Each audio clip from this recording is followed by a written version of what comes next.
कुछ भी नई बात नहीं है dear, there is nothing new. ये बातें आपको ऑलरेडी Now, पता है। strategic मुझे एक बात change. बताएंगे सारे बच्चे सोच के, आपने डियर चैप्टर नंबर 1 से ये बातें पढ़ेंगे जो हम अब जाके इसको थोड़ा सा और एक्सप्लोर कर रहे हैं। मुझे बताएगा एनवायरमेंट हमारा कैसा होता है? डायनेमिक होता है, कॉम्प्लेक्स होता है, अनसर्टन होता है। कब क्या परिवर्तित हो जाए कोई नहीं जानता। पहले लोग क्या करते थे? पहले लोग शॉपिंग मॉल में या फिर वॉलमार्ट जैसे सुपरमार्केट्स में जाते थे, कार को पार्क करते थे, अंदर जाते थे, एक फैमिली टाइम भी हो जाता था और शॉपिंग करके चले जाते थे। अब फैमिली रही नहीं, लोग शादी वादी करने में इंटरेस्टेड नहीं है। ठीक बात है, नहीं भारत की बात नहीं कर रहे, विदेशों में फैमिली है नहीं। परेशानी क्या है? अब इकलौता बेचारा बंदा, वो कहां तैयार हो, कहां जाए शॉपिंग मॉल, वहां से गुड्स परचेज करके लाए। वो क्या चाहता है कि यार ऑनलाइन ना ऑर्डर प्लेस कर दो, वो बंदा आएगा, वो गुड्स को डिलीवर करके चला जाएगा। ठीक बात है। तो सर जी अब वॉलमार्ट जैसी कंपनी क्या करे जिसने अपने नस नस में, अपने खून खून में, अपने रग रग में फिजिकल कॉमर्स भरा हुआ है। अब उसको सामने क्या दिखाई पड़ रहा है? Physical commerce is getting very मतलब okay, physical commerce is getting down and e commerce is gaining the market share. तो वॉलमार्ट को मजबूरी में क्या करना पड़ेगा? अपने मार्केट में चेंज करना पड़ेगा, फिजिकल मार्केट से इलेक्ट्रॉनिक मार्केट की तरफ जाना पड़ेगा, अपने बायर्स में भी चेंज करना पड़ सकता है और सबसे इंपॉर्टेंट अपनी स्ट्रेटेजी में चेंज करना पड़ेगा। और अपनी स्ट्रेटेजी फिजिकल कॉमर्स से हटा के इलेक्ट्रॉनिक कॉमर्स की तरफ लेके जानी पड़ेगी। बट सर जी मुद्दा क्या है, परेशानी क्या है? हमने अभी तक जो कंपनी चलाई है, हम इसे किसके बेसिस पे चलाते रहे? फिजिकल कॉमर्स के बेसिस पे। हमने स्ट्रेटेजीज किसके बेसिस पे बनाई? Physical commerce. हमने अपनी कंपनी में पूरा का पूरा एनवायरनमेंट किसके बेसिस पे डेवलप कर दिया? Physical commerce. हमारा बिजनेस करने का अप्रोच कैसा था? Physical commerce.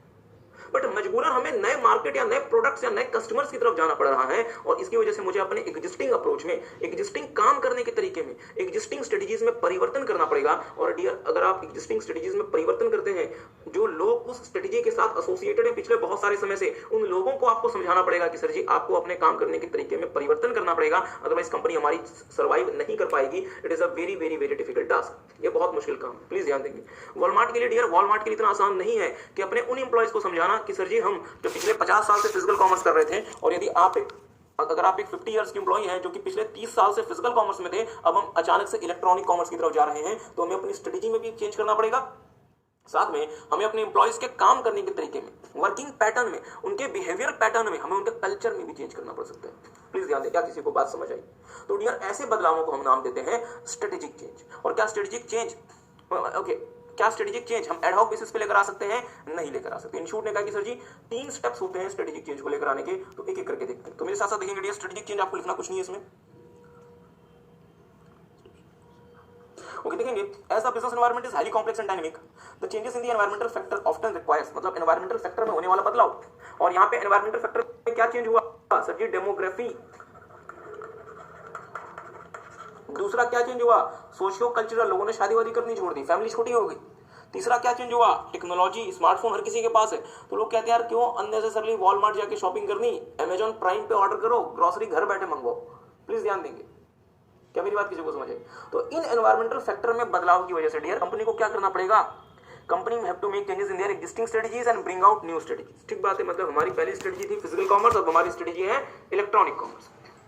When the corporate strategy focuses on new products, markets or customers, existing approaches and working pattern may become irrelevant. अगर आप नए कस्टमर्स की तरफ जा रहे हैं, नए प्रोडक्ट्स को बेच रहे हैं या फिर नए मार्केट की तरफ एंटर करना चाहते हैं, तो डियर अभी तक आपके काम करने का तरीका और अभी तक जो आप वर्किंग पैटर्न यूज कर रहे थे, वो हो सकता है कि इररिलेवेंट हो जाए, वो नए मार्केट के लिए सुटेबल ना हो। जैसे फॉर एग्जाम्पल, अगर मैं अभी तक फिजिकल कॉमर्स कर रहा था, तो मैंने फिजिकल कॉमर्स करने के लिए अपना जो मैकेनिज्म बनाया था वो इलेक्ट्रॉनिक कॉमर्स में सुटेबल नहीं होगा। किसी को बात समझ आई? तो आगे देखेंगे,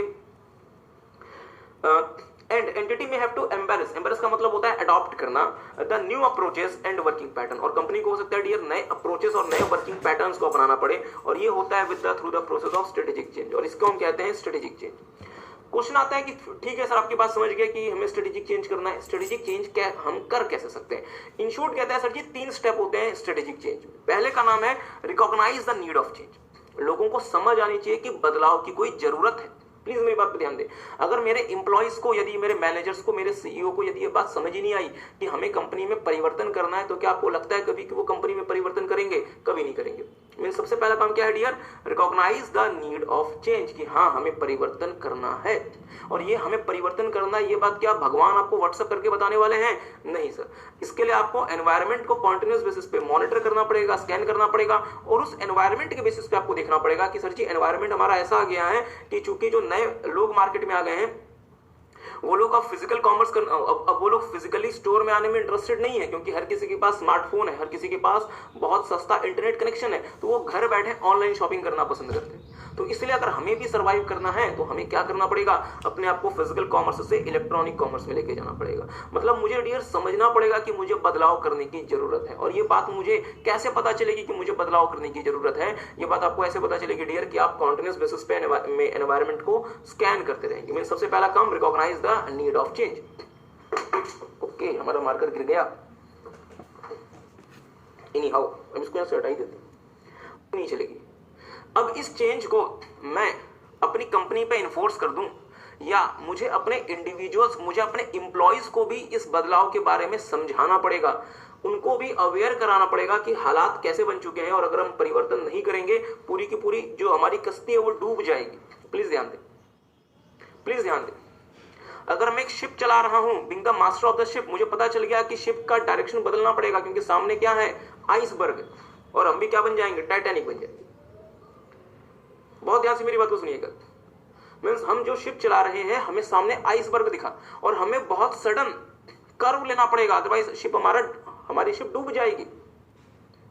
तो सबसे पहले तो डियर मुझे समझना पड़ेगा, recognise the need of change, कि सामने आइसबर्ग है।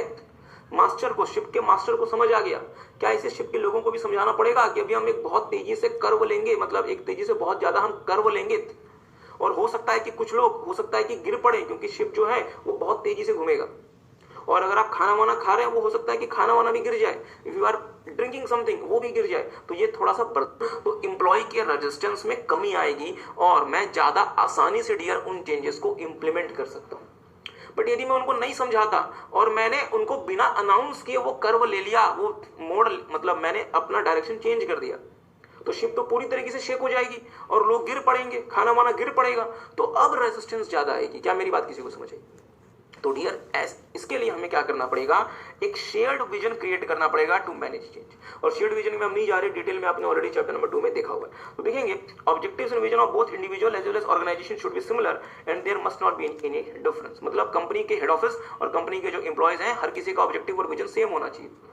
हमें being the CEO of the company, हमें हमारा और हमारे वर्कर का ऑब्जेक्टिव सेम है, बट हमें यह लगा कि सर जी ऑब्जेक्टिव में परिवर्तन करना पड़ेगा, अदरवाइज कंपनी बैठ जाएगी। हम क्या सिर्फ और सिर्फ सीईओ अपने ऑब्जेक्टिव में चेंज कर दे और फिजिकल से इलेक्ट्रॉनिक कॉमर्स की बात करें, या पूरी कंपनी ही फिजिकल से इलेक्ट्रॉनिक कॉमर्स की तरफ जानी चाहिए? सर जी पूरी कंपनी ही फिजिकल से इलेक्ट्रॉनिक कॉमर्स की तरफ जानी चाहिए। तो अगर आपको पूरी कंपनी का ऑब्जेक्टिव चेंज करना है तो आपको एक शेयर्ड विजन क्रिएट करना पड़ेगा, अपने वर्कर्स को इन्फॉर्म करना पड़ेगा ताकि वो रेजिस्टेंस ना दिखाएं। तो देखेंगे आगे, For implementing any change, entity should try to create a shared vision for the change. Creating a shared vision for the change would make the task of implementing the change much easier and will prove more successful. I hope आपको बात समझ आई। मतलब सिर्फ आपको ही नहीं पता होना चाहिए कि हमें फिजिकल से इलेक्ट्रॉनिक की तरफ जाना है, पूरी कंपनी को हमें इस बारे में अवेयर कराना पड़ेगा। मींस हमें एक शेयर्ड विजन क्रिएट करना पड़ेगा। आई होप आप बात समझ रहे हैं। सो टेक सम टाइम, एक बार से देख लें।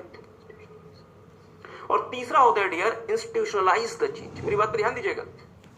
हमने बीइंग अ सीईओ, हमने सबसे पहले रिकॉग्नाइज किया नीड ऑफ चेंज, हमने सबसे पहले रिकॉग्नाइज किया नीड ऑफ चेंज। सिर्फ हमने अपना ऑब्जेक्टिव चेंज करना है पूरी कंपनी का, पूरी कंपनी का, इसके लिए हमने क्रिएट किया एक shared vision to manage the change. और हमने अपने हर एक वर्कर को बोल दिया कि अब हर कोई किसकी बात करेगा, इलेक्ट्रॉनिक कॉमर्स की, क्योंकि फिजिकल कॉमर्स अब हम खत्म कर रहे हैं। पर सर जी क्या लोग परिवर्तन को इतनी आसानी से स्वीकार करते हैं? नहीं। हो सकता है कि 1-2 दिन तो लोगों ने ई कॉमर्स की बात की, तीसरे दिन से वो दोबारा से हो सकता है कि फिजिकल कॉमर्स की बात करने लगे। जैसे फॉर एग्जांपल भारत देश में डियर आज से करीबन 1.5 से 2 साल पहले, मतलब डीमोनेटाइजेशन के बाद, केंद्र सरकार ने बहुत कोशिश की कि देश में हम इलेक्ट्रॉनिक पेमेंट को बहुत ज्यादा प्रमोट करें, और उनका प्लान था कि हम 100% कैशलेस इकोनॉमी बनाना चाहते हैं, जो कि प्रैक्टिकली डियर पॉसिबल भी थी भारत देश में। बट उस समय कैशलेस इकोनॉमी बढ़ गई थी हमारी। बट अब अगर हम देखते हैं, अब अगर हम इस समय देखते हैं तो कैशलेस इकोनॉमी अगेन कम होती जा रही है, श्रिंक होती जा रही है, और जो मतलब जो फिजिकल कैश इकोनॉमी है वो अगेन स्ट्रांग होती जा रही है, क्योंकि हमने चेंज को कॉन्टिन्यूस बेसिस पे फोर्स नहीं किया, मॉनिटर नहीं किया। और यदि लोगों ने फिजिकल कैश इस्तेमाल करना शुरू कर दिया, डिजिटल पेमेंट करनी छोड़ दी, तो हमने उसके लिए कोई एक्शन नहीं लिया। इसका मतलब ये हुआ डियर कि भले आप एक बार अपने एम्प्लॉय को समझा दो कि एम्प्लॉय तुम्हें अगली बार से ये काम करना है, पर यदि आप उस पर मेहनत नहीं करेंगे, उसे फोर्स नहीं करेंगे, तो वो एम्प्लॉय दोबारा से पुराने तरीके से काम करना शुरू कर देगा। इसके लिए डियर हमें चेंज को परमानेंट करना पड़ेगा, मींस इंस्टीट्यूशनलाइज करना पड़ेगा। तो ध्यान देंगे डियर, इंस्टीट्यूशनलाइज द चेंज। देखेंगे Making the changes is not an easy task. Creating and sustaining the different attitudes towards the change is essential to ensure that entity does not slip back into the old ways of doing business. Hence, it is important for the entity to regularly monitor and review the changes. मतलब company को regular basis पे अपने changes को review करना चाहिए, monitor करना चाहिए, और यदि इसमें कोई डिविएशन है उसको उस वाले डिविएशन को डियर उसे कंसर्न्ड पर्सन के नोटिस में लेकर आना चाहिए ताकि उसे रिजॉल्व किया जा सके। और एक और छोटी सी बात, किसी भी चेंज को लेकर आने में डियर समय लगता है, चेंज कोई एक दिन में नहीं आ जाता। It takes time to implement the change. तो आप ऐसा ना सोचें कि आपने कल कोई प्लान किया और आज आपकी पूरी की पूरी कंपनी उस नए प्लान पे काम करना शुरू कर देगी। It will take some time. तो डियर इन शॉर्ट ने हमें 3 स्टेप्स दिए पढ़ने को। जब भी चेंज हमें इनिशिएट करना है, पहला चेंज की नीड को रिकॉग्नाइज करो, एक शेयर्ड विजन बनाओ, और तीसरा उस चेंज को इंस्टीट्यूशनलाइज करो। आई होप आपको बात समझ गई। देखेंगे डियर, इसी चीज को आगे एक्सपेंड किया है एक बहुत फेमस मैनेजमेंट गुरु भी कह सकते हैं आप इन्हें, और ये एक प्रकार के सोशियोलॉजिस्ट थे बेसिकली, कर्ट लेविन। इन्होंने कहा है कि सर जी चेंज का ना एक प्रोसेस होता है। अगर आपको किसी भी चेंज को लंबे समय तक लेकर जाना है और अगर उसे इफेक्टिव बनाना है तो उसका एक मैकेनिज्म होता है। कंपनी को आज से कंपनी को भविष्य में लेकर जाने के लिए अगर आपको जो परिवर्तन करना है उस परिवर्तन में 3 स्टेप्स इन्वॉल्व होते हैं। तो इन्होंने भी बेसिकली वही बात कही है जो हमें इन शॉर्ट बताता है। पहली बात, अनफ्रीजिंग द सिचुएशन। दूसरी बात, changing to the new situation. और तीसरी बात, रिफ्रेजिंग। ध्यान दीजिएगा, आपको लगेगा सर जी अजीब अजीब सी बात क्या, बहुत ध्यान से मेरी बात को सुनिएगा, बहुत ध्यान से मेरी बात को सुनिएगा। वॉलमार्ट के 10 लाख एम्प्लॉइज हैं और पिछले 30 सालों से उन्होंने यही सुना है कि हमें फिजिकल कॉमर्स करना है। तो क्या एक दिन में वो अपने दिमाग से वो पिछले 30 साल की बातों को निकाल सकते हैं? नहीं सर। हमें धीरे धीरे उनके दिमाग में जो फिजिकल कॉमर्स की बर्फ जमी हुई है हमें उसे अनफ्रीज करना पड़ेगा ताकि वो इस बात को एक्सेप्ट करना शुरू करें कि physical commerce is not everything, इसके आगे भी दुनिया है। वो चार्टर्ड अकाउंटेंट जो दिन भर सुबह शाम जीएसटी के रिटर्न्स भरते रहते हैं, क्या उनको पता भी है कि इसके आगे भी दुनिया है? नहीं सर। एक मेरे पास बहुत अच्छा मैसेज आया सीएस के बारे में कि तुम जीएसटी रिटर्न भरते रह जाओगे और जो जिंदगी है वो तुम्हारे सामने बाहें फैला के खड़ी थी और तुम्हें इस बात का पता भी नहीं चलेगा। एनी हाउ, तो डियर सबसे पहले हमें क्या करना पड़ेगा, हमें इतने सालों तक आपके दिमाग में जो फिजिकल कॉमर्स की बर्फ जमी हुई थी हमें उसे अनफ्रीज करना पड़ेगा ताकि आप मानना शुरू तो करो कि फिजिकल कॉमर्स के अलावा भी कुछ है। नहीं तो अदरवाइज आपने तो 30 सालों तक यही माना हुआ है कि there is only one thing called physical commerce. तो हम धीरे धीरे क्या करेंगे, आपके इस फिजिकल कॉमर्स के नाम की जो बर्फ आपके दिमाग में जमी हुई है हम उसे धीरे धीरे अनफ्रीज करेंगे। हम इसके लिए क्या कर सकते हैं डियर, कंपनी में छोटे छोटे रूप में सेमिनार्स ऑर्गेनाइज कर सकते हैं, हम लोगों को अपने एम्प्लॉयज को इन्फॉर्म कर सकते हैं, हम धीरे धीरे मीटिंग्स कर सकते हैं ताकि एम्प्लॉयज को एक आइडिया लगे कि फिजिकल कॉमर्स बहुत अच्छा नहीं रह गया और फिजिकल कॉमर्स के अलावा भी हमें सोचना चाहिए। Are you guys getting? Means हम अपने पुराने ख्यालातों को तोड़ रहे हैं, ब्रेक कर रहे हैं, which is known as unfreezing. तो मेरे साथ साथ देखेंगे, Kurt Lewin stated that to make any change, the very first thing should be unfreezing. Unfreezing is a process which makes the individual and organization aware of the necessity of change and prepares them for change. मतलब unfreezing process के through आप अपने company के लोगों को और company के मतलब जो भी ओनर्स हैं उनको समझ आएगा कि हाँ हमें बदलाव की जरूरत है। अनफ्रीजिंग प्रोसेस इंश्योर करता है डियर कि धीरे धीरे आपको फिजिकल कॉमर्स से इलेक्ट्रॉनिक कॉमर्स की तरफ लेकर जाया जाए और एक बार में ही सीधा आपके दिमाग में इलेक्ट्रॉनिक कॉमर्स फोर्स ना कर दिया जाए। मुझे सोच के बताएं, 30 साल तक यदि मैंने फिजिकल कॉमर्स किया, क्या एक दिन में आप मुझे इलेक्ट्रॉनिक कॉमर्स में जाना एक्सपेक्ट कर सकते हैं? नहीं सर। अगर आप ऐसा करेंगे तो काम और ज्यादा खराब हो जाएगा। तो देखेंगे मेरे साथ साथ, Unfreezing process ensures that changes will not come as surprise because sudden and unannounced changes may be destructive. अगर आपने सडन या फिर बिना अनाउंस किए कोई चेंज सीधा इंपोज कर दिया तो वो डिस्ट्रक्टिव होगा। Unfreezing process helps in breaking old attitudes and behaviour.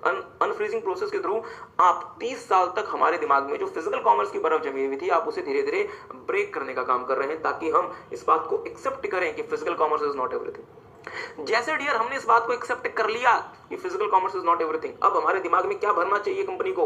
Electronic commerce भरना चाहिए, मतलब changing to the new situation. और हमारे दिमाग से जैसे फिजिकल कॉमर्स की बर्फ पिघल गई, हमारे दिमाग में क्या लिख दिया जाए? Electronic commerce. कि सर जी एम्प्लॉयज के दिमाग से फिजिकल कॉमर्स पिघल चुका है, अब उनके दिमाग में क्या लिखो, क्या डालो? Electronic commerce. प्लीज ध्यान दें। क्या किसी को बात समझ आ रही है? इसको हम नाम देते हैं dear changing to the new situation. Once the unfreezing process completed, members of the organisation recognise the need of change, their behaviour patterns need to be redefined. मतलब उनके दिमाग में जो अब तक जो फिजिकल कॉमर्स चल रहा था, हम उसे रीडिफाइन करके वहां पे क्या डाल देंगे? Electronic commerce. एक और डियर मैनेजमेंट गुरु हुए जिनका नाम है एससी कैलमन। उन्होंने कहा है कि जब भी आपको लोगों को कोई नई बात सिखानी है, अगर लोगों ने पुरानी बात ऑलरेडी सीखी हुई थी, उस बात को भुला के अगर कोई नई बात सिखानी है तो उसमें 3 स्टेप्स इन्वॉल्व होते हैं। ध्यान दीजिएगा। पहला स्टेप होता है डियर कंप्लायंस। उन लोगों को आप स्ट्रिक्टली बाउंड करें कि यार तुम्हें पुराने तरीके से काम नहीं करना, तुम्हें नए तरीके से काम करना है। इसके लिए आप लोगों को रिवॉर्ड दें और लोगों को पनिश करें। मतलब जो लोग आपके हिसाब से काम करते हैं उनको रिवॉर्ड दें और जो लोग आपके हिसाब से काम नहीं करते उनको पनिश करें। मीन्स आपको कंप्लायंस करवाना है बाय फोर्स, और इसके लिए बाय फोर्स में आपको उनको रिवॉर्ड देना चाहिए और उनको पनिश करना चाहिए। अगर आप ऐसा करेंगे तो बहुत तेजी से जो लोग हैं वो नए हिसाब से वो नई चीजों को कंप्लाई करना शुरू कर देंगे। बहुत सारे लोग होते हैं जो कहते हैं कि यार सर जी अब तो हम इतने सालों तक कंपनी में रह गए, अब क्या आप हमसे नई चीजें एक्सपेक्ट करते हैं? तो उन लोगों को बोले कोई बात नहीं, आप नई चीजें ना करें। आप एक बात बताएं, आप इस कंपनी में सबसे ज्यादा आप क्लोज किसके थे? हमने कहा मिस्टर ए के। तो देखिए मिस्टर ए ने भी नया पैटर्न अडॉप्ट कर लिया, तो आप एक काम करें, मिस्टर ए से सीखें और आप भी नया पैटर्न अडॉप्ट करें और आप भी नई तरीके से काम करें। मतलब identification. Employees should be asked to identify the role model whose behaviour they would like to adopt. मतलब सर जी अपने लिए कंपनी में एक रोल मॉडल खोजो जिसके तरीके से आप बनना चाहोगे। भले आप हमारे हिसाब से नहीं बनो, कोई बात नहीं, एम्प्लॉइज में से ही किसी को खोज लो और उसे अपना रोल मॉडल मानो, और जैसा वो बेहतरी की तरफ जा रहा है आप भी बेहतरी की तरफ चलिए। अब मान लीजिए डियर कि उसने एक ऐसे व्यक्ति को खोजा जो खुद ही नई बेहतरी की तरफ जाना चाहता था, नए पैटर्न की तरफ जाना चाहता था, तो क्या होगा? आपके दिमाग में क्वेश्चन आएगा। तो डियर कंपनी भी बेवकूफ नहीं है। मान लीजिए मिस्टर भी आते हैं, कहते हैं कि सर जी अब तुम्हारी जवानी निकल गई, अब तो हम बूढ़े हो रहे हैं, अब आप हमसे नई चीजें कैसे एक्सपेक्ट कर सकते हैं? मैंने कहा मिस्टर भी कोई बात नहीं, आप बताएं कंपनी में आपके दोस्त कौन कौन है? उन्होंने मुझे 10 लोगों के नाम बताए। 10 लोगों में से 4 ऐसे लोग थे जिन्होंने नया पैटर्न अडॉप्ट कर लिया था। हमने कहा ठीक बात है मिस्टर भी, ये 1 2 3 4 आपके दोस्त हैं, इन चारों में से जिसका पैटर्न आपको पसंद आता है उसे अडॉप्ट कर लें, अपने दोस्तों से सीखें और अपने आप को बेहतर बनाएं। तो हमने डियर पहले ही उन 6 लोगों को हटा दिया जिन्होंने नया पैटर्न अडॉप्ट ही नहीं किया था, और हमने वो 4 ही लोग रखे जिन्होंने नया पैटर्न अडॉप्ट किया था। देखो आपको बात समझ आई। और तीसरा होता है डियर इंटरनलाइजेशन। मेरी बात पर ध्यान दीजिएगा। किसी भी नई चीज को आपके ऊपर लंबे समय तक फोर्स नहीं किया जा सकता। कोई नई चीज डियर आप तभी एग्री करेंगे जब आप उसे दिल से महसूस करेंगे। मींस आपको अपना इंटरनल थॉट प्रोसेस उस नई चीज के हिसाब से बनाना पड़ेगा। मैं कब तक कोई चीज आपके ऊपर फोर्स कर सकता हूं? आप सीए में क्यों आए? क्योंकि आप दिल से वो करना चाहते थे। आपने 12th में अच्छे या बुरे नंबर क्यों स्कोर किए? क्योंकि आप दिल से पढ़ाई करते थे। कब तक आपके पेरेंट्स या कब तक आपके फ्रेंड्स आपको फोर्स कर सकते हैं? कुछ भी नई चीज आप तभी अचीव कर सकते हैं dear when you internalise it, जब आप उसे अपने आंतरिक हृदय में उतारेंगे। आई होप आपको समझ आ रही है। तो मेरे साथ साथ देखेंगे, it involves internal changes to the individual thought process. मतलब व्यक्ति के सोचने की क्षमता में परिवर्तन किया जाए ताकि उसको नई चीजें अजीब सी ना लगे, बोरिंग ना लगे, और वो नई चीजों के हिसाब से आसानी से काम कर सके। आई होप आपको बात समझ आ रही है। और तीसरा जो होता है डियर पैटर्न मतलब स्टेप, वो कहलाता है रीफ्रेजिंग। मेरी बात पे थोड़ा सा ध्यान दीजिएगा। हमने आपके साथ क्या देखा? कर्ट लेविन ने कहा कि सर जी अगर आपको पुराने से नए में जाना है तो पहले तो पुराने वाले सिचुएशन को अनफ्रीज करो, उसके बाद चेंज करो नए प्रोसेस के हिसाब से, और जब आप नए प्रोसेस के हिसाब से चेंज करोगे तो एचसी कैलमन ने कहा कि सर जी 3 स्टेप्स होते हैं। पहला होता है कंप्लायंस, दूसरा होता है आइडेंटिफिकेशन, तीसरा होता है इंटरनलाइजेशन। और लास्ट में जैसे हमने चेंज कर दिया नए सिचुएशन के हिसाब से, तो हम क्या चाहेंगे कि आपने नए सिचुएशन के हिसाब से अपना दिमाग बना लिया, तो क्या दोबारा से पुराने से ओल्ड वाले में चले जाओ, या हम ई कॉमर्स को आपके दिमाग में फ्रीज कर देंगे? ई कॉमर्स को फ्रीज कर देंगे। देखिए सर कितना गलत हो रहा है हमारे साथ। पहले मेरे दिमाग में कंपनी ने क्या फ्रीज करके दिया था? Physical commerce. फिर कंपनी ने फिजिकल कॉमर्स की बर्फ पिघला दी, फिजिकल कॉमर्स को बाहर निकाला और क्या डाल दिया? E commerce. और अब ई कॉमर्स को क्या कर देंगे? फ्रीज कर देंगे। मतलब कॉर्पोरेट लाइफ कितनी अजीब सी हो रही है। एनीहाउ देखेंगे, rephrasing is the process of making the new behaviour normal. The new behavior must replace the formal behavior completely and should become permanent। मतलब जो हमने आपके दिमाग में नई चीजें डाल दी स्टेज नंबर 2 में, changing to the new situation, वो नई चीजें परमानेंट बेसिस पे आपके दिमाग में जानी चाहिए, और उन नई चीजों के आने के बाद जो पुरानी चीजें हैं वो पूरी तरीके से आपके दिमाग में से निकल जानी चाहिए, which is known as refreezing। तो आगे देखिएगा dear, change process is not a one time but it is a continuous process due to the ever changing environment. Companies में डियर हर समय आपको कुछ ना कुछ बदलते रहना पड़ता है, और जो कट लिविंग चेंज प्रोसेस है, जो कोट लिविंग चेंज प्रोसेस है, it is a widely used model in the company. So take some time, एक बार इसे देख लें। और आप देख सकते हैं डियर कि जब मीन्स टोयोटा कंपनी ने जो चेंज किया था तो उसने कट लेविन कैसे यूज किया, और दुनिया भर की जो 4500 कंपनीज है वो कैसे Strategic control. मैनेजमेंट को तीन प्रमुख काम करने पड़ते हैं। अगर आप किसी भी कंपनी में ऐसा सीईओ या ऐसा एमडी जाते हैं तो आपसे तीन प्रमुख काम करने की एक्सपेक्टेशन होती है। पहला होता है प्लानिंग, कि आप कंपनी के लिए स्ट्रेटजी बनाएंगे। अब स्ट्रेटजी तो बना दी, स्ट्रेटजी इंप्लीमेंट कैसे करना है, इसके लिए आप कंपनी को डायरेक्शन देंगे, मतलब डायरेक्शन। और तीसरा, जो आप डायरेक्शन दे रहे हैं तो स्ट्रेटजी हमारी परफॉर्म कर भी रही है या नहीं कर रही, तो आप क्या करेंगे, उस एक्चुअल परफॉर्मेंस को जो आपने ऑब्जेक्टिव सेट किया होगा उसके साथ कंपेयर करेंगे, ताकि डिविएशन को आइडेंटिफाई करके करेक्टिव एक्शंस लिए जाए। और ये जो प्रोसेस है डियर, जहां पे आप एक्चुअल को स्टैंडर्ड के साथ कंपेयर करके डिविएशन को आइडेंटिफाई करके दूर करने का प्रयास करते हैं, ये कहलाता है कंट्रोल। तो मुद्दे वाली बात क्या है कि किसी भी कंपनी में मैनेजमेंट को तीन प्रमुख काम करने होते हैं। क्या क्या सर? सबसे पहला प्लानिंग, दूसरा क्या होता है डियर, डायरेक्शन, और तीसरा क्या होता है, कंट्रोल। कंट्रोल में हम क्या करते हैं, ऑब्जेक्टिव्स को एस्टैब्लिश करते हैं कि हमें आने वाले 2 साल में इतना % मार्केट शेयर बढ़ा लेना है, हमें इतनी सेल्स बढ़ा लेनी है, हमें इतना % अपना रेवेन्यू बढ़ा लेना है, so on and so fourth. फिर हमने 2 साल में कैसा परफॉर्म किया, एक्चुअल रिजल्ट को ऑब्जेक्टिव जो हमने स्टैब्लिश किया था उसके साथ कंपेयर करके डिविएशन पता लगाते हैं कि हमने ऑब्जेक्टिव तो बनाया था कि हमें 2% मार्केट शेयर बढ़ाना है, बट हमारा तो 1% मार्केट शेयर गिर गया एक्चुअल में। तो अब इसके पीछे रीजन क्या है, मींस हमने क्या कर लिया, डिविएशन आइडेंटिफाई कर लिया। अब हम क्या करेंगे, इस डिविएशन को ऐसा क्यों हुआ, इसके लिए हम करेक्टिव एक्शंस लिया करेंगे। आई होप आपको बात समझ आई। ओके, आगे देखेंगे डियर।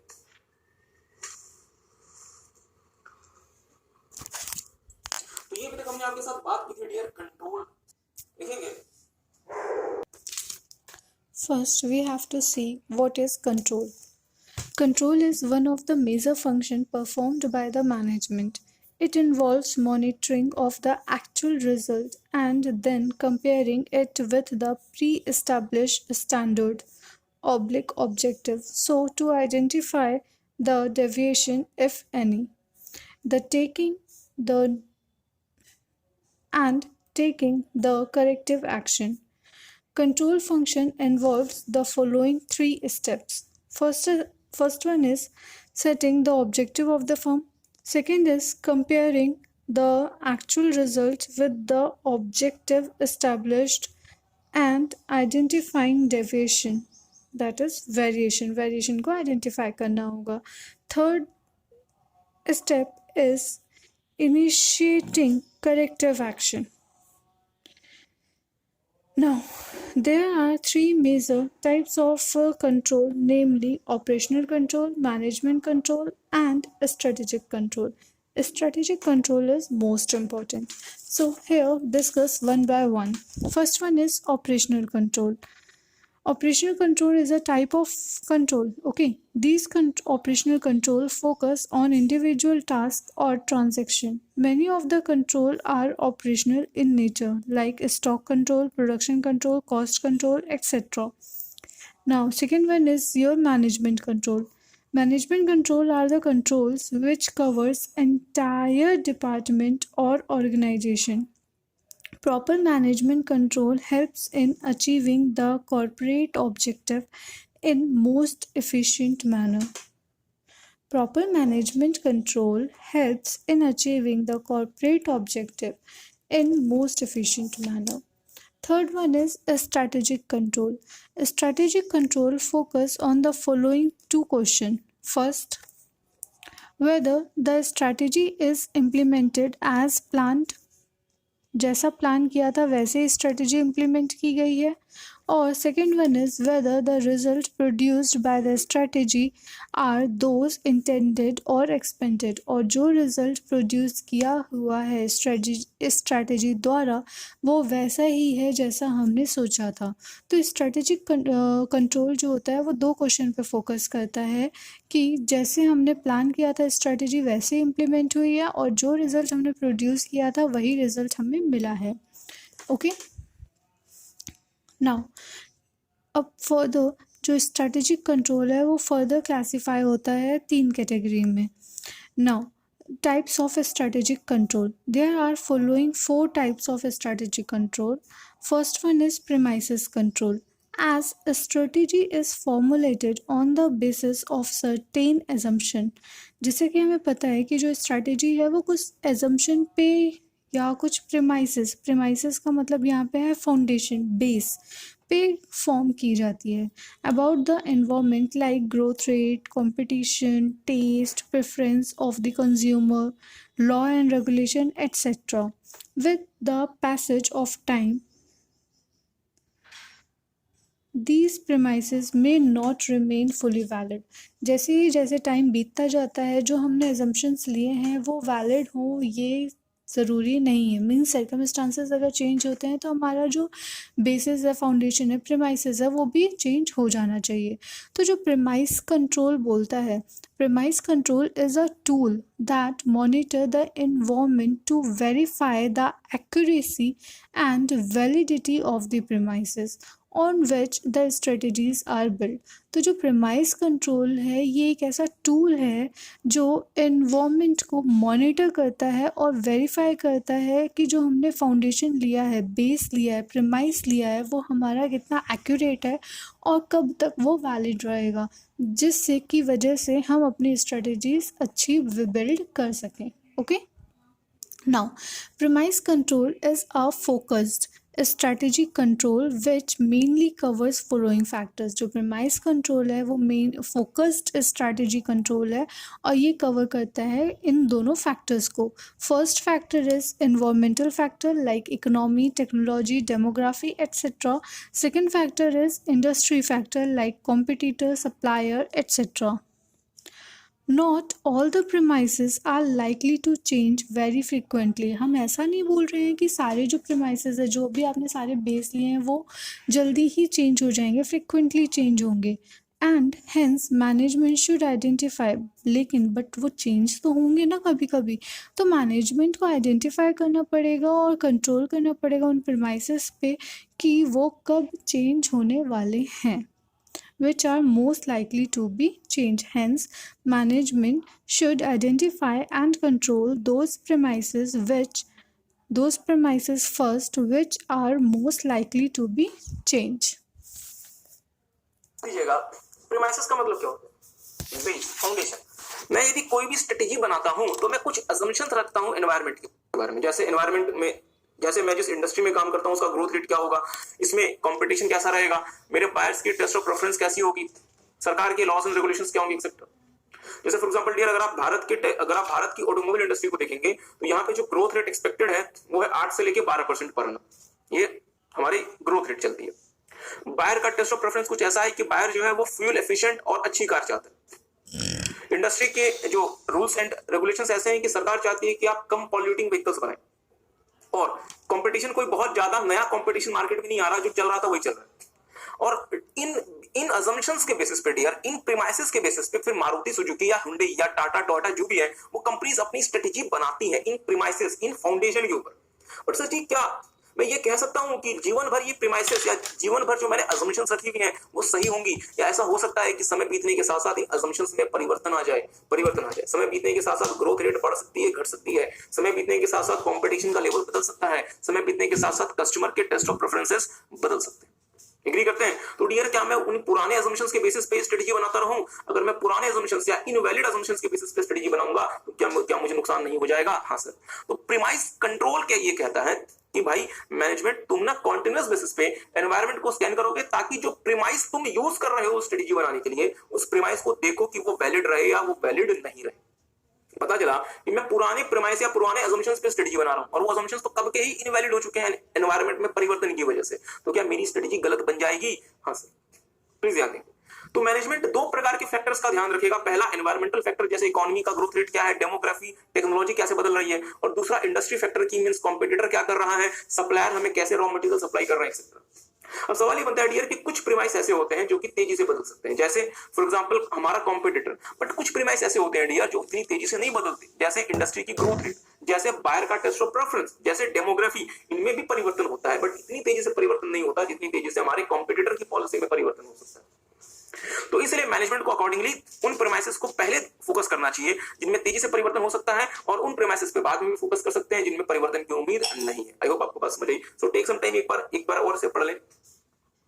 दूसरा जो कंट्रोल हम लिखेंगे dear, that is strategic surveillance. Second लिखेंगे स्ट्रेटेजिक सर्वेलेंस. सेकंड लिखेंगे जो कि हमने हाईलाइट भी करवाई थी। हमने कहा premise control is a focused strategic control. Focus का मतलब क्या होता है? जो एक पर्टिकुलर एस्पेक्ट पे ध्यान देगा। प्रीमाइस कंट्रोल डियर पूरे एनवायरनमेंट को बिना मतलब का एनालाइज नहीं करता रहता कि कोई नई खबर मिल जाए, ऐसा नहीं।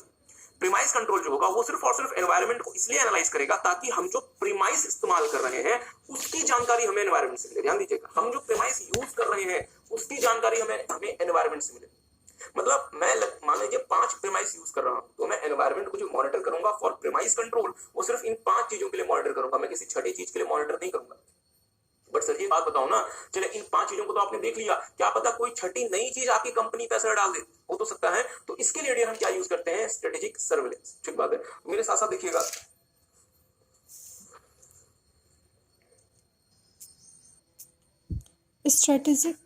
Strategic surveillance. Strategic surveillance is unfocused and involve general monitoring of the various information sources to uncover the information likely to have some impact on organization. It is a loose form of strategic control which involves casual environmental monitoring through newspaper, business magazine, meeting, discussion, etc. तो dear इसमें 2 बातें हम आपको highlight कराना चाहते हैं, one is unfocused और दूसरा है लूज फॉर्म। जैसा कि आपने प्रीमाइसिस कंट्रोल में देखा था, तो प्रीमाइसिस कंट्रोल क्या था डियर? फोकस्ड था कि हमें सिर्फ और सिर्फ एनवायरनमेंट में उन्हीं बातों की जानकारी चाहिए जो कि हमारे प्रीमाइसिस से डील करते हैं। बट सर जी सिर्फ उन बातों से ही नहीं, हो सकता है आपकी कंपनी में किसी तीसरी बात का इंपैक्ट हो जाए। एग्री करते हैं? तो हम क्या करते हैं उसके लिए? स्ट्रेटेजिक सर्विलांस, जहां पे हम कैजुअल एनवायरमेंटल मॉनिटरिंग करते हैं। जैसे हमने न्यूज़पेपर पढ़ ली, बिजनेस मैगजीन्स पढ़ ली, हम किसी मीटिंग में गए, सेमिनार्स में गए, या हमने लोगों से बातचीत की जिससे हमें आइडिया लगे, जिससे हमें कुछ ऐसी बात पता चल सकती है डियर, जिससे हम कुछ ऐसी चीज अनकवर कर सकते हैं जिससे हम अनजान थे और जिसका हमारी कंपनी पे असर हो सकता है। आई होप आपको बात समझ आ रही है। तीसरा लिखिएगा डियर, स्ट्रेटेजिक अलर्ट कंट्रोल।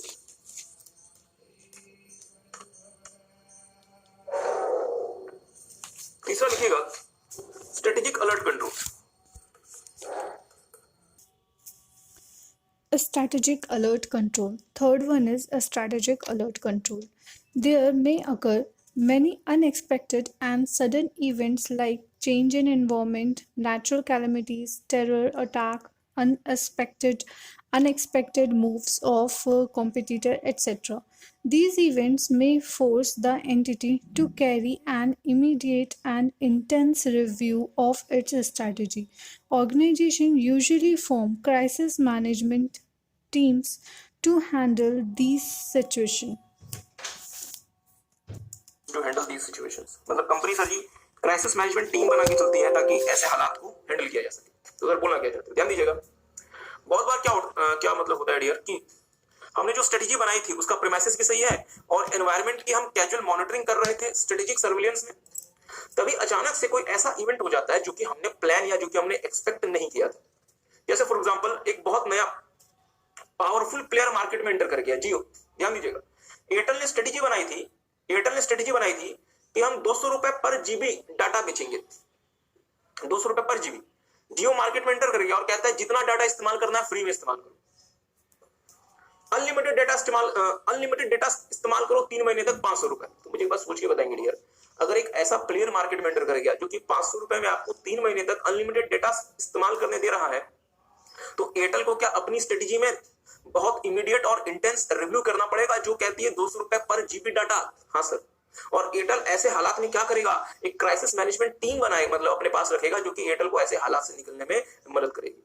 तो ये कहलाते हैं हमारे स्ट्रेटेजिक अलर्ट कंट्रोल्स। तो क्या मेरी बात किसी को समझ आई? तो एमसीक्यू में यदि क्वेश्चन आता है क्राइसिस मैनेजमेंट टीम किससे रिलेट करती है, स्ट्रेटेजिक सर्विलेंस से, प्रीमाइसिस कंट्रोल से, या स्ट्रेटेजिक अलर्ट कंट्रोल से, आपका आंसर क्या होगा? स्ट्रेटेजिक अलर्ट कंट्रोल से। लास्ट हमारा जो डियर मतलब कंट्रोल होता है that is known as implementation control. थोड़ा सा जल्दी से लिखेंगे, फोर्थ पॉइंट लिखेंगे जल्दी से डियर, इंप्लीमेंटेशन कंट्रोल। मैंने स्ट्रेटेजी फॉर्मुलेट तो कर ली, स्ट्रेटेजी फॉर्मुलेट करना बहुत मुश्किल नहीं है, परेशानी आती है इंप्लीमेंटेशन में। आप बहुत बार हो सकता है कि जोश में आके प्लान कर लेते हैं यार मैं 15 घंटे एग्जाम आने दो ना, मैं 15 घंटे पढ़ूंगा, 20 घंटे पढ़ूंगा रोज के। पर जब इंप्लीमेंट करने जाते हैं तो पता चलता है 20 घंटे पढ़ूंगा रोज के, वो 20 माइनस होकर सिर्फ 4 घंटे पढ़ पाते हैं रोज के। मींस परेशानी कहां आती है डियर? इंप्लीमेंटेशन फेज में। जब मैं स्ट्रेटेजी को इंप्लीमेंट कर रहा हूं तब वो परेशानी आती है। जब मैं स्ट्रेटेजी को इंप्लीमेंट कर रहा हूं तब मुझे बहुत सारे नई बातों का पता चलता है, तो उस समय डियर मुझे जो कंट्रोल्स लगाने पड़ते हैं, that is known as implementation control. तो मेरे साथ साथ लिखेंगे लिखेंगे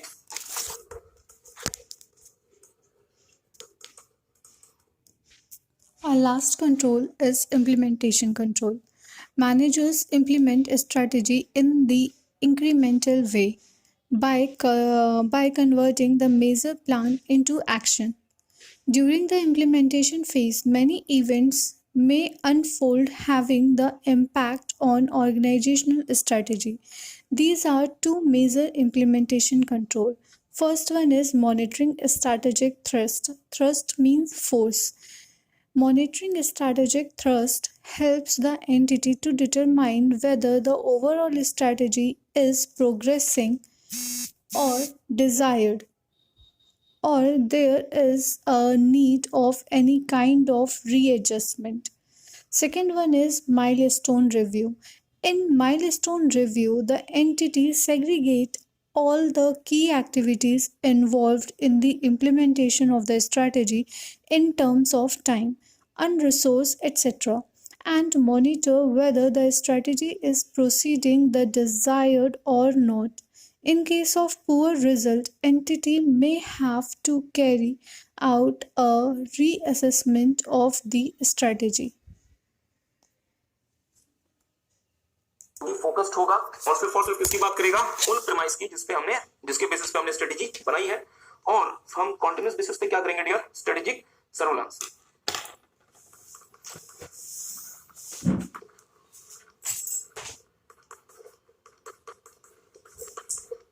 स्ट्रेटेजिक सर्वेलेंस, बहुत ध्यान से मेरी बात को सुनिएगा। हमने आपके साथ डियर चार प्रकार के स्ट्रेटेजिक कंट्रोल्स देखे। पहला हमने देखा आपके साथ प्रीमाइस कंट्रोल। प्रीमाइस कंट्रोल हमने देख लिया कि हमें फॉर्मुलेशन के फेज से ही प्रीमाइस कंट्रोल शुरू कर देना है, और हमें फॉर्मुलेशन के दिन से ही, जिस दिन हम स्ट्रेटेजी फॉर्मुलेट करने का सोच रहे हैं, हमें स्ट्रेटेजिक सर्वेलेंस शुरू कर देना है। बट सर जी एक बात बताऊं ना, इंप्लीमेंटेशन कंट्रोल में कब लगा सकता हूं? इंप्लीमेंटेशन कंट्रोल में कब लगा सकता हूं? जब मैं इंप्लीमेंटेशन फेज में चला जाऊंगा। इसका मतलब क्या हुआ, जब आप इंप्लीमेंटेशन फेज में चले जाएंगे तो ही आप क्या यूज करेंगे डियर, इंप्लीमेंटेशन कंट्रोल। क्या मैं फॉर्मुलेशन के फेज में इंप्लीमेंटेशन कंट्रोल लगा दूं? नहीं सर, इंप्लीमेंटेशन कंट्रोल कब लगेगा, जब आप स्ट्रेटेजी को इंप्लीमेंट करने लग जाएंगे। और साथ में मेरी बात पे थोड़ा सा ध्यान दीजिएगा, मेरे लिए कोई अनएक्सपेक्टेड इवेंट परेशानी कब खड़ी करेगा, जब मैं फॉर्मुलेट कर रहा हूं या जब मैं स्ट्रेटेजी इंप्लीमेंट करने पहुंच गया। मेरे लिए क्राइसिस कब आएगा, कोई नया इवेंट मेरे लिए क्राइसिस कब क्रिएट करेगा, जब सर जी आप स्ट्रेटेजी फॉर्मुलेट कर रहे हैं तो क्या परेशानी है, स्ट्रेटेजी को कोई नई स्ट्रेटेजी फॉर्मुलेट कर लो। और जब आप स्ट्रेटेजी इंप्लीमेंट करने पहुंच गए, उस समय आपको क्या चाहिए डियर, कोई भी अनएक्सपेक्टेड इवेंट की जानकारी चाहिए। इसके लिए आप क्या यूज करेंगे, स्पेशल अलर्ट कंट्रोल। तो इसके साथ साथ हमारे पास क्या होगा, स्पेशल अलर्ट कंट्रोल। सो आई होप आपको बात समझ आई। सो टेक सम टाइम, एक बार से देख लें, टेक सम टाइम, एक बार देख लें इसे। और हमारे पास डियर सिर्फ एक लास्ट छोटा सा टॉपिक बचता है, which is known as issues in strategic implementation।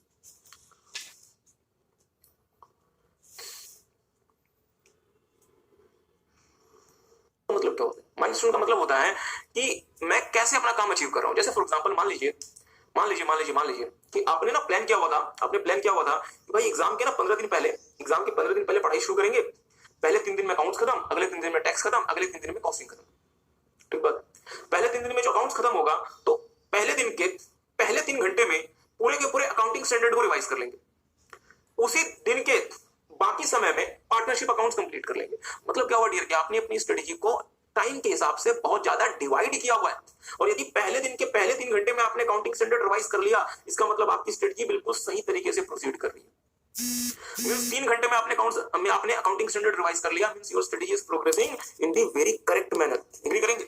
But sir ji मान लीजिए अकाउंटिंग स्टैंडर्ड रिवाइज करते करते ही 15 दिन निकल गए, भगवान न करे ऐसे दिन आए, तो क्या इसका मतलब क्या हुआ कि आपकी स्ट्रेटेजी गलत बनी हुई थी और आपको स्ट्रेटेजी का पूरी तरीके से रीअसेसमेंट करना पड़ेगा। इसे हम नाम देते हैं डियर माइलस्टोन रिव्यू। तो कंपनीज भी क्या करती हैं एक्चुअल सिचुएशन में, जो वो स्ट्रेटेजी इंप्लीमेंट करती हैं, उस स्ट्रेटेजी को अलग अलग पैरामीटर्स पे डिवाइड कर देती है। मतलब हमें ये पार्ट अप्लाई करना है तो समय कितना लगेगा, हमें दूसरा पार्ट अप्लाई करना है तो हमें समय कितना लगेगा, so on and so fourth. और अगर मैं उसी हिसाब से प्रोसीड कर रहा हूं, वेल एंड गुड। अगर मैं उस हिसाब से प्रोसीड नहीं कर रहा, इसका मतलब I have to carry out a complete reassessment of my strategy. क्या मेरी बात आप समझ पाए? So it is called milestone review. I hope आपको बात समझ आई है, घर पे जरूर से पढ़ेंगे इसे। और मेरे साथ साथ आखिरी टॉपिक पे आ जाएंगे strategy. Okay, issues in strategic implementation. ध्यान दीजिएगा, जब डियर मैं स्ट्रेटेजी को इंप्लीमेंट करता हूं तो इंशूट कहता है कि सर जी आपको ना 6 प्रमुख इश्यूज को कंसिडर करना पड़ेगा। पहला है प्रोजेक्ट इंप्लीमेंटेशन। अब स्ट्रेटेजी बनाई आपने, हो सकता है कि कोई नया प्रोजेक्ट शुरू करना हो सकता है कोई नई कार बनानी हो एक्सेट्रा। उस प्रोजेक्ट को इंप्लीमेंट करने के लिए प्रोसीजर चाहिए, मींस उस प्रोसीजर का आपको इंप्लीमेंटेशन करना पड़ेगा।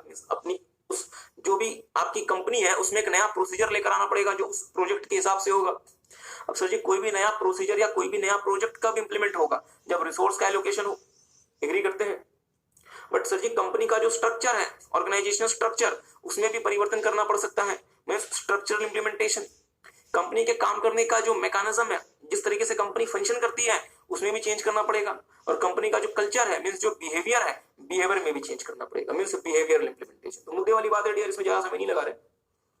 जब भी मैं स्ट्रेटेजी को इंप्लीमेंट करूंगा तो मुझे कोई नया प्रोजेक्ट इंप्लीमेंट करना पड़ सकता है, इसके लिए कोई मुझे नया प्रोसीजर चाहिए, means project implementation, procedure implementation. इसके लिए हमें रिसोर्स चाहिए, मींस रिसोर्स एलोकेशन।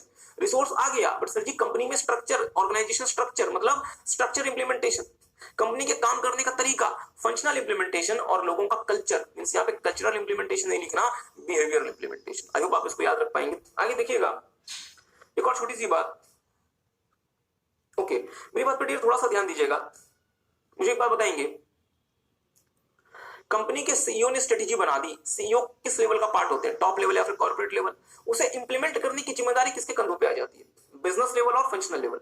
बहुत बार ये होता है डियर कि सीईओ ये सोचते हैं कि हमारा काम सिर्फ स्ट्रेटेजी बनाना था, हमने स्ट्रेटेजी बना दी, इसके बाद हमारा फंक्शनल मैनेजर समझे, हमारा बिजनेस मैनेजर समझे, डिविजनल मैनेजर समझे। इसका डियर इंपैक्ट ये होता है कि आपके जो बिजनेस और डिविजनल मैनेजर्स या फंक्शनल मैनेजर्स हैं वो हो सकता है कि प्रॉपर तरीके से स्ट्रेटेजी को इंप्लीमेंट ना कर पाए, क्योंकि स्ट्रेटेजी बनाने वाले कुछ और लोग होते हैं, इंप्लीमेंट करने का काम किसी और पे आ जाता है।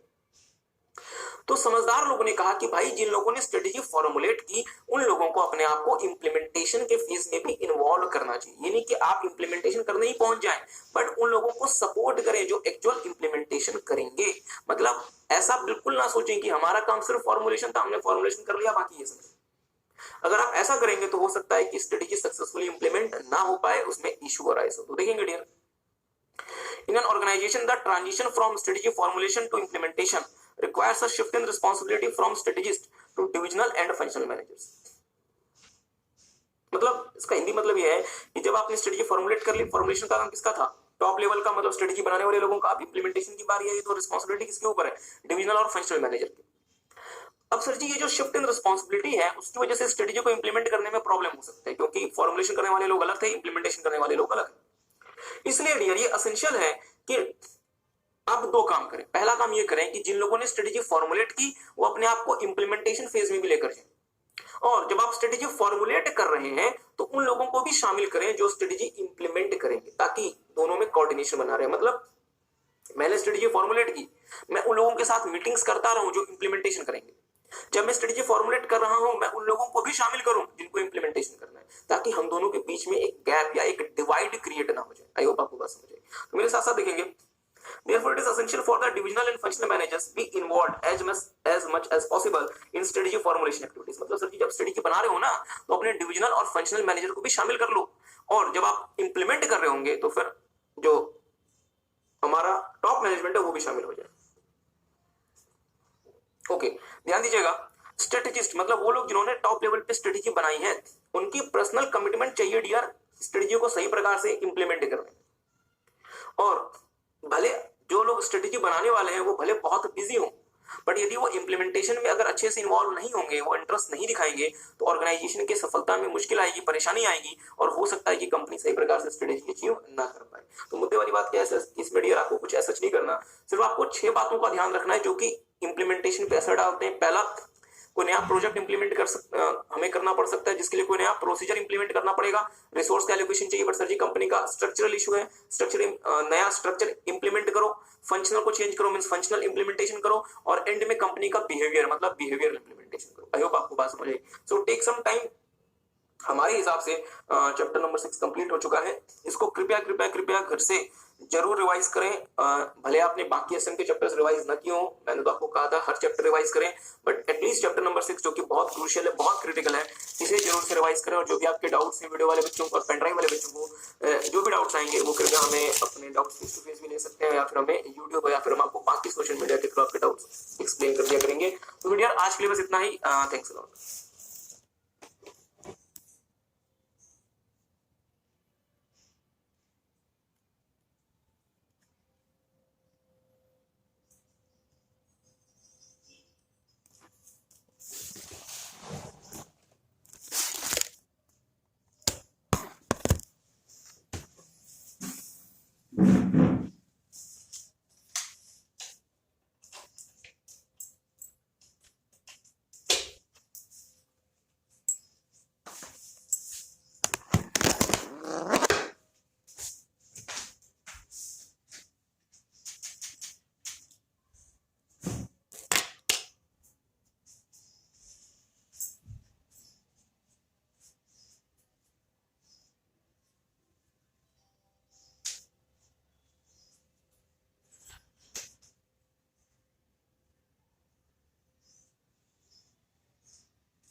सारे आ गए नीचे।